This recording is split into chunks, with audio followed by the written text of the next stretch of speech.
औज़ुबिल्लाहि मिनश्शैतानिर्रजीम बिस्मिल्लाहिर्रहमानिर्रहीम। अल्लाह जल्ल शानहू दे नाम दे नाल अल्हम्दुलिल्लाहि रब्बिल आलमीन वल आक़िबतुल लिल मुत्तकीन अस्सलातु वस्सलामु अला रसूलिहिल करीम। दोस्तों अस्सलाम वालेकुम। डॉक्टर नसीर कालों मैं तुहाडे नाल गपशप लगाने जा रहा CNP दे प्लेटफार्म तो। दोस्तों अज दा करंट टॉपिक या सरगर्म जो नुकता होवे जेरे बहस प्रॉब्लम समझ लो या जेरे बहस समझ लो, वो है बजट। सुनते होंगे सा रांझा रांझा करदी नहीं मैं आपे रांझा होई, असी साडी पाकिस्तानी कौम बजट बजट करदी कल दी बजट हो गई आ।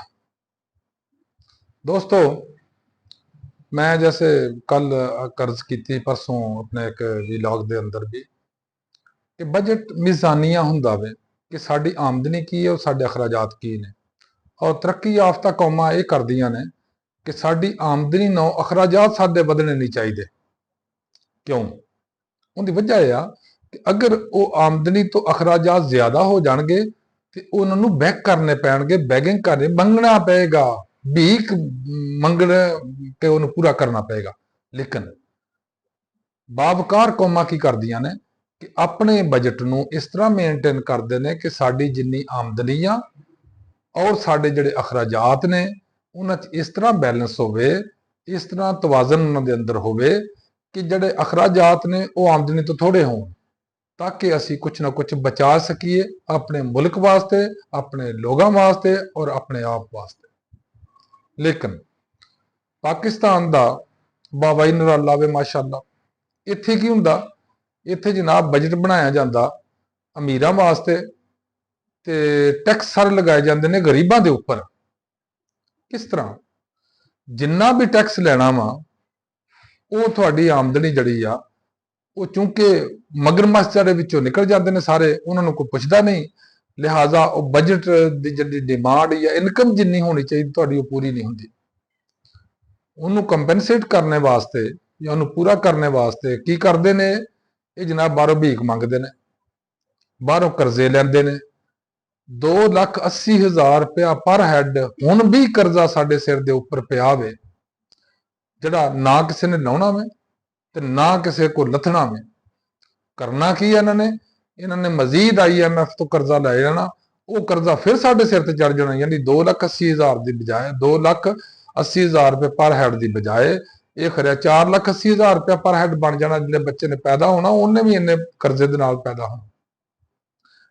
साडी सुप्रीम जिहड़ी जिन्हों असीं सुप्रीम पार्लीमेंट कहने आ, उत्थे की हुंदा, मैं अज खबरां सामने रख के बैठा सा कि देखने बजट साडा की कह रहा, ते बजट के जिहड़े चुटकले ना मैं चाहना सा अपने दोस्तां नाल उहदे ते मतलब गपशप की जाए।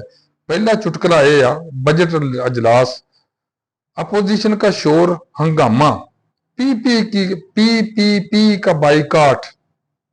कैसे तमाशे ने कि जिहड़ी सुप्रीम साडा अदारा वा जिन्हों असीं कहने पार्लीमेंट आ, उत्थे सारा दिन हल्ला गुल्ला हुंदा रहा, तो उत्थे रुस जाओ तो मना लो, रुस जाओ तो मना लो हुंदा रहा। यानी ये जिन्ने साडे 47 नंबर उत्थे मैंबर जाते ने या जिहड़े 45 नंबर भी गए होणगे कुछ, वो सारा दिन इको ही काम करते हैं कि लड़ो झगड़ो बहस करो बहासा करो गाली गलूच करो, एक दूसरे नीचा दिखाओ, एक दूसरे बुरा भला कहो, ते अपने डेली लो, अपने ट्रैवलिंग अलाउंस लो तो आराम नाल घर चले जाओ। उत्थे जनाब PPP का बड़ा अजीबो गरीब किरदार है इस सारे मामले दे विच। जदों आर्डीनेंस आए सी उदों जनाब सदर साहब परे हो गए ते एक्टिंग सदर जिहड़ा उन्हें वो आर्डीनेंस पेश कर दिता। जदों डेफामेशन का नवा इन्हां बिल पास किया उदों जनाब PPP ने अपना गवर्नर परे कर लिया 2 दिन लई, ते इन्हां दा असैंबली का जिहड़ा स्पीकर सी एक्टिंग गवर्नर बनया उन्हें साइन करते। ये लोगों की अखां च पता नहीं ये क्यों मिट्टी पाउंदे ने, ये लोगों नूं इहो ही समझदे ने कि अजे भी 1980 1990 वाली दहाई च लोग चल रहे हैं, इन्होंने किसी गल का नहीं पता। लोग हर चीज़ समझते पे कि साडे जिहड़े अकाबरीन ने जिहड़े इथों कोई साडे वोटां ना ते कोई साडे बगैर वोटां तो जिहड़ा चले जांदा असैंबली च, वो की जाके करते हैं, वो सब कुछ नज़र आ रहा है। अगे आ जाओ जी, दूसरा चुटकला। ਤਨਖਾਹ 25% ਔਰ ਪੈਨਸ਼ਨ 15% ਇਜ਼ਾਫਾ ਕਰ ਦਿੱਤਾ ਗਿਆ। ਬੰਦਾ ਇਹਨਾਂ ਨੂੰ ਪੁੱਛੇ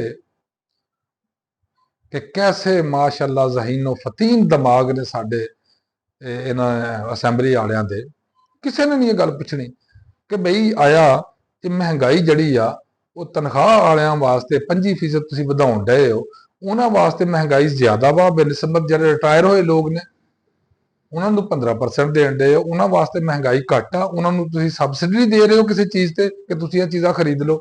ਨਹੀਂ, ਲੇਕਿਨ ਅਜੀਬ ਤਫਰੀਕ ਆ ਕਿ ਜਿਹੜੇ ਨੌਕਰੀ ਕਰਨ ਡਏ ਨੇ ਉਹਨਾਂ ਨੂੰ ਤੁਸੀਂ 25% ਦਿਓ, ਉਹਨਾਂ ਦੀਆਂ ਅਲੱਗ ਤਨਖਾਹਾਂ ਪੈਨਸ਼ਨ ਵੈਸੇ ਵੀ ਜ਼ਿਆਦਾ ਹੁੰਦੀਆਂ ਨਾ, ਤੇ ਪੈਨਸ਼ਨਰ ਜਿਹੜੇ ਉਹਨੂੰ 15% ਦੇ ਦਿਓ।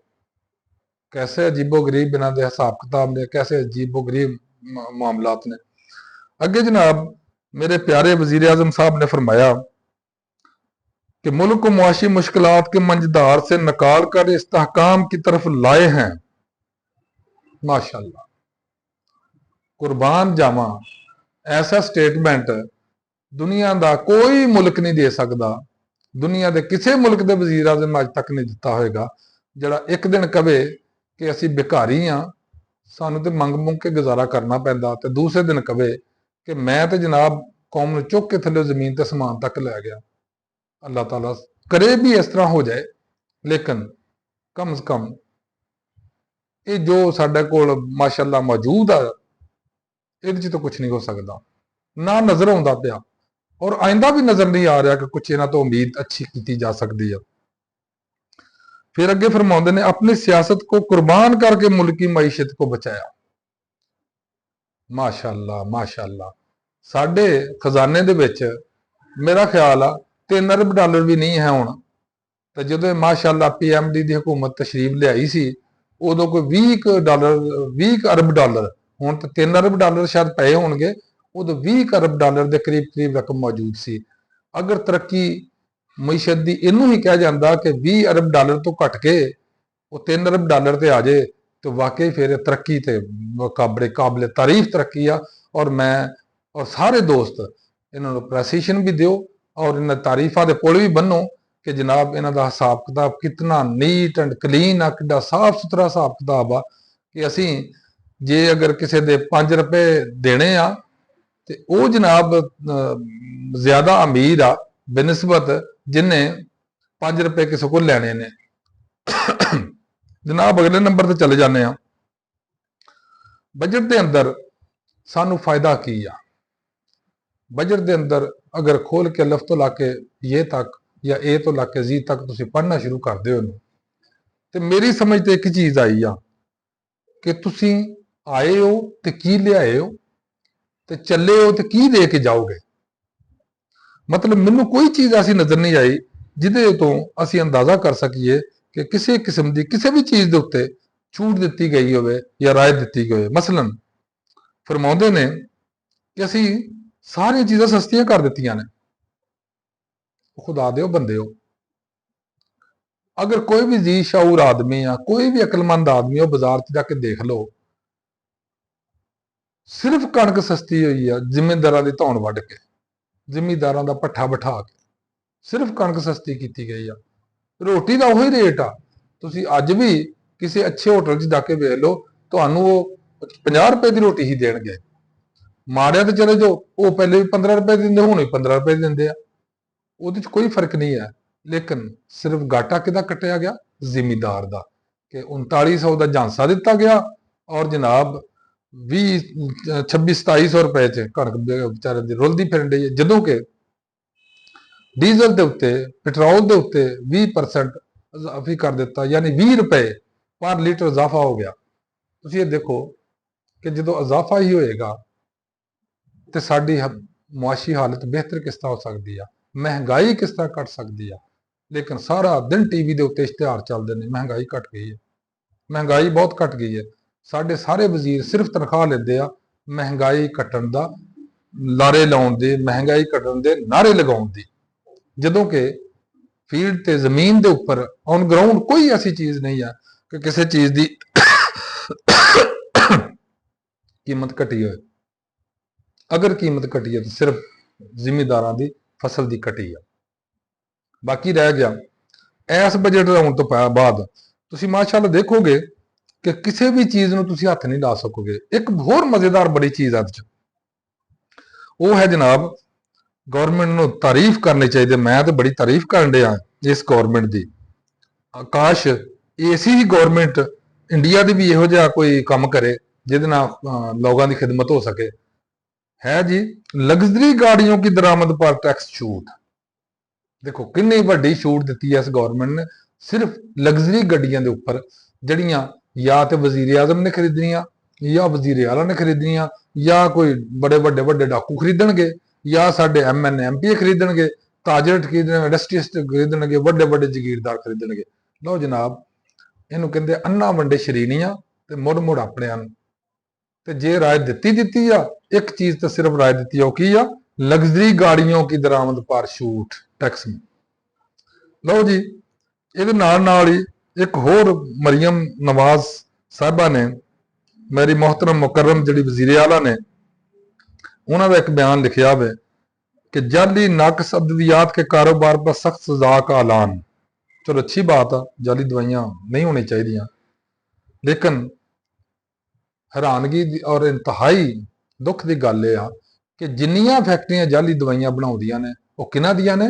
वो इन्हां लोगां दियां जिहड़े पार्लीमेंटां 'च बैठे ने, या कोई वड्डे ताजर ने, या वड्डे वड्डे ब्यूरोक्रेट ने, या वड्डे वड्डे कोई चौधरी किस्म के लोग ने। नाल इन्हां ने एक बयान होर फरमाया वे कि रीवैम्पिंग प्रोग्राम की मंजूरी दी गई है। रीवैम्पिंग की आ? लुटमार, पैसा, फजूल पैसा, कर्जा लो, लुटा पटा दो। रीवैम्पिंग कहते हैं कि तुसी तजदीद लियानी आ। तजदीद की लियानी आ? जिहड़ा 1 महीना पहले या 2 महीने पहले तुसा AC लगाया उन्होंने ला दिओ, उन्होंने औने पौने च रख लो ते नवां उत्थे लगा दे। ये जे रीवैम्पिंग। ਜਿਹੜਾ ਦਰਵਾਜ਼ਾ ਅੱਜ ਤੋਂ 6 ਮਹੀਨੇ ਪਹਿਲੇ ਲੱਗਾ ਸੀ ਉਹਨੂੰ ਜਨਾਬ ਤੁਸੀਂ ਲਾ ਦਿਓ, ਉਹ ਪੁਰਾਣਾ ਹੋ ਗਿਆ। ਰੀਵੈਂਪਿੰਗ ਕੀ ਆ? ਨਵਾਂ ਲਾ ਦਿਓ, ਉਹ ਪੁਰਾਣੇ 'ਚ ਵੀ ਮੁਨਾਫਾ ਆਏਗਾ ਤੇ ਨਵੇਂ 'ਚ ਵੀ ਮੁਨਾਫਾ ਆਏਗਾ। ਇਹਨੂੰ ਕਹਿੰਦੇ ਨੇ ਰੀਵੈਂਪਿੰਗ। ਰੀ ਚੈਂਪੀਅਨ ਜਿਹੜੇ ਨੇ ਉਹ ਰੀਵੈਂਪਿੰਗ ਤੇ ਬਹੁਤ ਜ਼ੋਰ ਦਿੰਦੇ ਨੇ, ਕਿਉਂਕਿ ਇਹਦਾ ਫਾਇਦਾ ਆ ਜਾ ਕੇ ਕਿਹਨੂੰ ਆ? ਸਿਰਫ 2 3 4 ਲੋਕਾਂ ਨੂੰ। ਔਰ ਇਹਦਾ ਨੁਕਸਾਨ ਕਿਹਨੂੰ ਆ? ਪੂਰੇ ਪੰਜਾਬ ਵਿੱਚ ਇਹ ਖੇਲ ਖੇਲਿਆ ਜਾ ਰਿਹਾ ਰੀਵੈਂਪਿੰਗ ਦੇ ਨਾਮ ਦੇ ਉੱਪਰ। ਲੋਕਾਂ ਨੂੰ ਕੋਈ ਦਵਾਈ ਮਿਲੇ ਨਾ ਮਿਲੇ, रीवैम्पिंग होनी चाहिए। रीवैम्पिंग चलाई जा रही है। वाखिर दावन अल्हम्दुलिल्लाह रब्बिल आलमीन। अल्लाह हाफिज। अस्सलाम वालेकुम।